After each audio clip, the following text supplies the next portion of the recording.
So if we were all in class together, I would start today's lesson off by asking you a question.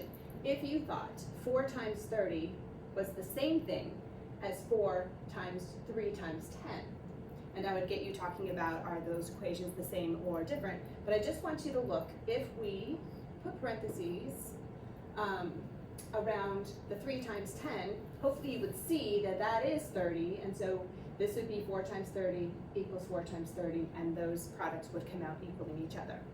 So if you agree that those two things are the same, I want you to copy down these problems, a 4 by 3 by 10, a 4 by 3 by 10, and add the parentheses where they are because they're in different places and the numbers are in different order for each one of these. Then I want you to try to solve these on your own, to practice using the associative property of multiplication to see if in fact order matters or if all these products end up being the same thing.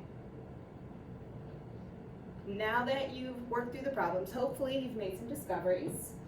If we come over here and solve this problem, I'm going to try to make this littler. We all know that a 4 by 4 times 3 is 12, and if you multiply 12 times 10, that's going to give you 120. Over here, if you do 3 times 10 first, that's going to give you 30.